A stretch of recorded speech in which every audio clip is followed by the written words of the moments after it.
Good morning, everyone. It's a cold one here in the United Kingdom. So, guys, listen, I'm going to try and keep this video short because I've got to go outside and I've got to process a load of wood for the log burner. But today what I want to talk about is the quarterly the situation in Ukraine, and I'm going to give you guys an update on what's been happening in the last quarter. I'm going to tell you that what's been happening in the United Kingdom, because right now we are heading on track for a potential US takeover in the summer.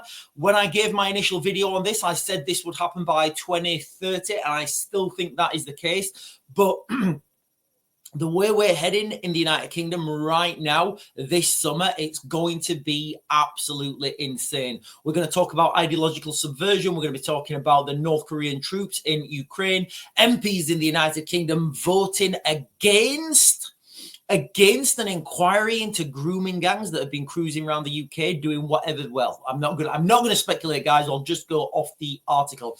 But anyway, let's just get straight into it.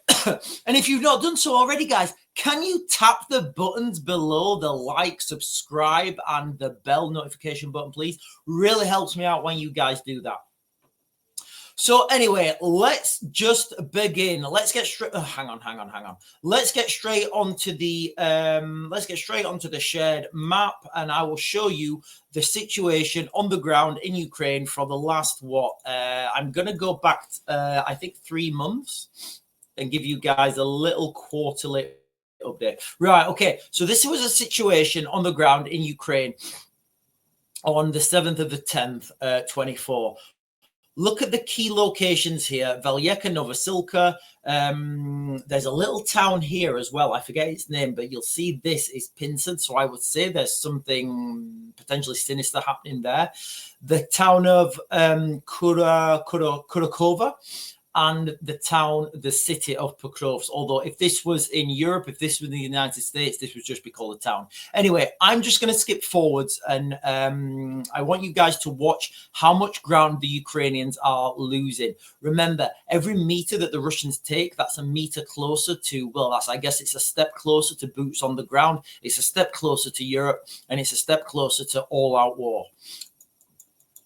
So I'm just fast forwarding this now. Each click is a day.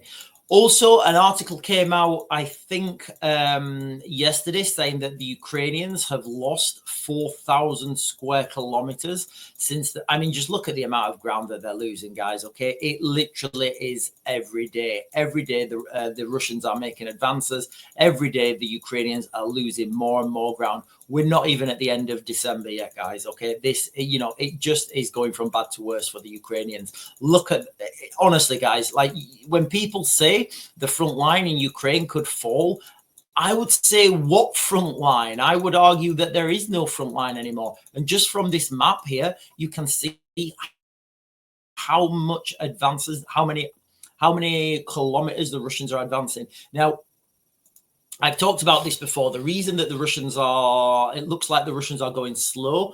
They're not going slow. They're just going at their own pace, a pace that they can sustain, and they're doing this because they don't want a situation like they had in 2022, where they got cut off from their logistics. So an article came out saying that Russia has gained 4,000 square kilometers of Ukraine in 2024. Can you just try and conceptualize that amount of real estate, guys? 4,000 square kilometers, and every day they're taking more ground. I would actually say the beginning of 2024, they didn't really take much ground, and it was only in kind of the summer after the Kursk incursion that the Ukrainians really started to lose a lot of ground, and the Russians really started to push. The North Koreans are now learning from the fighting in Ukraine, as we said they would. The first wave of North Koreans, absolutely catastrophic. But you know what? When you're in those combat situations, and like the initial, the initial 12,000, there will be a high attrition rate on those initial 12,000. The ones that were not, that didn't get sent home early because of attrition, those guys they will obviously have lessons to learn, and they will pass those down in their own in their own language, in their own training, and they will pass those down to the next iteration that come. And then those guys that get experience, they will pass that on to the next guys. That's how your military gains experience. That's how your military gains capacity. So the North Koreans are learning from fighting alongside the Russians against the Ukrainians, and this is a problem on a wider what's the word I'm looking for, on a wider spectrum, because historically the North Koreans do not have military experience. They just don't have it. They have a lot of internal training that's kind of like revolves around smashing bricks on your stomach and headbutting wooden boards. That sort of stuff does not help in combat. It does not. All right. And it always makes me laugh when you see these, these videos of like troops doing backflipping hatchet attacks and stuff. I think, right, okay, at what point in the battle procedure have things gone so wrong that you think the only way to vanquish your foes is the backflipping hatchet attack? It's absurd, guys. It's more that stuff should only be in circuses. So we've got another aerial bombardment in Zaporizhia. I believe this was the large glide munitions from the Russians. When we talk about these glide munitions, there really is no stopping these glide munitions. They're kind of like there isn't an answer for them. There's no answer for them, because once you let them go, they literally glide into that location. The speed and the energy that they have in them, there really isn't any solution to these. And although the British government may have you think that we can stop these things with lasers and with RF jammers, it's absurd. The British government, the West, NATO, America have no solution to these glide munitions. They have no solution to drones in general. The only realistic solution is getting a load of guys with shotguns, with potentially 5.56 as a section level, and taking these things out of the sky the old-fashioned way. So although we're pumping millions and millions into some sort of technological advance, there really isn't one. The only thing that's going to take down a drone is another drone. Now, the problem with that is the lag. You need a computer system to be able to do that, because the time delay from you seeing for example, say that you're chasing a drone with another drone. By the time you've seen that drone move and you've sent the signal to your drone to follow it, you could have potentially lost sight. So it's not going to work. You're going to need a computer tracking chip to do that, to automate that process. So back to the UK now, guys. Okay, so if you guys are living in the UK, it is absolutely wild right now what is going on, and we are heading towards a summer of absolute carnage on the streets. Now, when I give these predictions, all right, my long-term predictions are very accurate. People always ask me, Sean, what's happening soon? What's happening soon? It's difficult to predict what's happening soon, because right now there's so many different aspects and there's so many different things happening. So what I'm doing is I'm giving a long-term prediction for the summer of this year. The summer 2025, we are going to see civil unrest in the United Kingdom, the likes nobody has seen, the likes we've never seen here before. And it's going to make last summer 2024, look like children in a playground. So let me share this with you.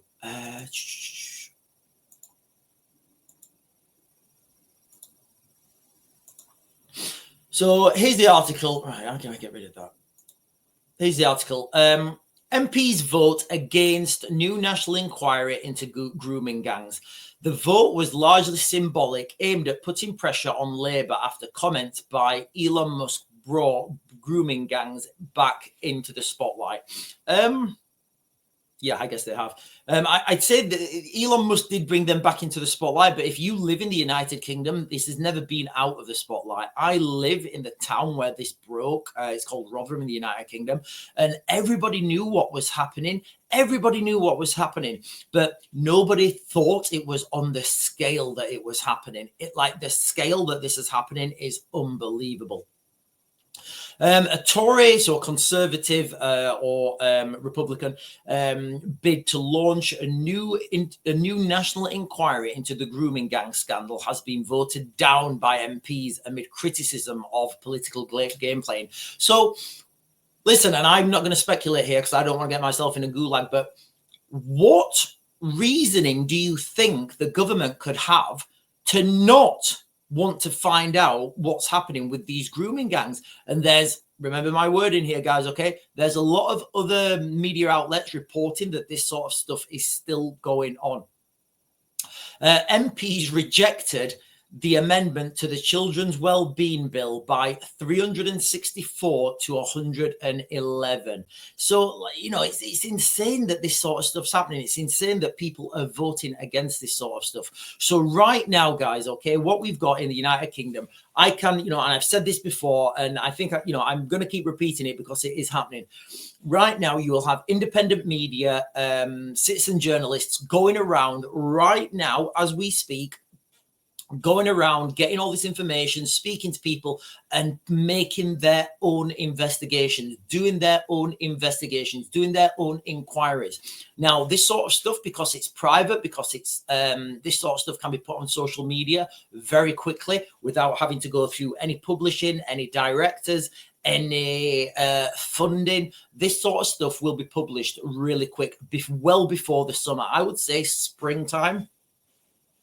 You'll start to see these independent media articles get published. Then what's going to happen is all that information will be out. People will connect those dots. People will understand what is happening. And then on the streets this summer, you are going to see mass outrage, mass protests, people going on the streets and people being angry. Now, you've got to understand as well the four phases, I guess. Well, Bezmenov's 4 phases of ideological subversion. Now, I go with that, depending on where you get your education, but it's a really easy system to understand.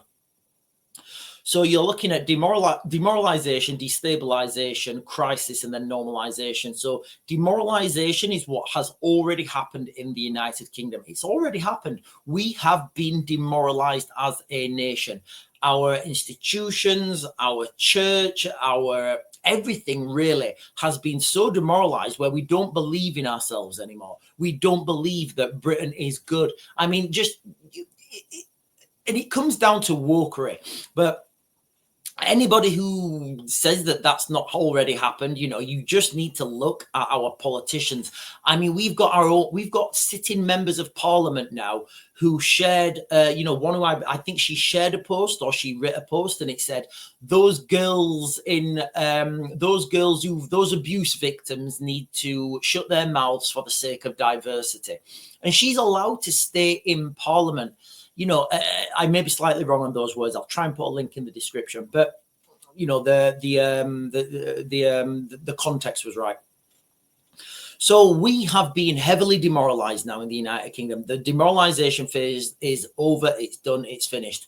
I would say we're in the destabilization phase right now, where there are so many different groups and splinter groups and alternate groups. You've got this, the green agenda, you've got the woke agenda, you've got the diversity agenda, you know, and all the time when you see these protests, you see counter protests. So, for example, when you see people protesting against the grooming gangs, you see people counter protesting. So they must be all up for grooming gangs. They must be thinking like, yeah, grooming gangs is cool. We want more grooming gangs. You know, it's just absolutely insane. So we're in the destabilization phase right now. We're going to move into the crisis phase, and this could happen this summer. It really could. Now, the crisis phase would be when there's, you know, just on the streets are on fire. There's no law because people have gone past the tipping point, and people will go past the tipping point. Remember, when people don't have an outlet, when people can't voice their opinions, when people think when people think the government are not listening to them, that's when these things happen. And that's what's coming this summer. We're gonna, you know, we could end up in the crisis phase. You know, you know what, I'm gonna say it now. I genuinely believe we're gonna be in the crisis phase this summer. Then what happens in the crisis phase? You've got different groups fighting with different groups on the streets, the police trying to keep law and order. The police will be overwhelmed. They were almost overwhelmed this summer. And, you know, last summer and this summer 2025, this is going to be when the police get overwhelmed. The police will be overwhelmed. Once that happens, there is no rule of law. You just get a mass escalation. And if you think these things can't happen, if you think we're not in an absolute simmering pot in the United Kingdom right now, just go and look at how some of the events were dealt with in the summer 2024. It was absolutely insane. So that's going to lead into the normalization phase. Now, normally the normalization phase would be when like the Russian tanks cruise over the border and say, right, okay, we're here to have peace. We're here to normalize. We put a Russian puppet leader in place, and it's you're kind of under Soviet control now. However, in this circumstance, I really believe we're going to have some sort of input from the United States, and the United States. Maybe it's not going to be this summer. Maybe it'll be next summer. Maybe it'll be the summer after. But by 2030, I believe this will have happened, and I will believe that we will be part of the United States by 2030. Anyway, guys, that's all I've got for you today. The jokes of this video, guys. Okay, the situation in Ukraine is going from bad to worse. The Ukrainians don't have anything left to hold these guys back with. The British Parliament have just voted against an inquiry into the grooming gang scandal. I mean, this scandal, when it really breaks, guys, it's going to be the biggest in British history. I would say it could even be the biggest in the world. Like, what scandal is bigger than, well, you know, I can't even allege. What scandal would be bigger than the alleged, right, how do I go about this? It's alleged that there were a lot of councillors, a lot of police, a lot of sitting politicians, allegedly. It's alleged that they covered this up. Now, what would be a bigger scandal tell me a bigger scandal than that? Then our own government were complicit in this sort of thing. There wouldn't be, in my opinion, there wouldn't be another scandal bigger than this. And we have a very particular culture in the United Kingdom where men, you know, my age, not me, I'm totally not a part of this. Men of my age will go out and they will be there with their mates and they will have fights and go absolutely wild, you know, against other people who support another football team. And, you know, they will spend their money. They'll get really, you know, really brave and audacious. But soon, if something's happened to your daughters, be quiet as a mouse. It's just really insane, the culture. I don't understand it. I really don't. And I'm British. Anyway, guys, that is all I've got for you. I'm going to mag to grade it. I'll get you guys another video later.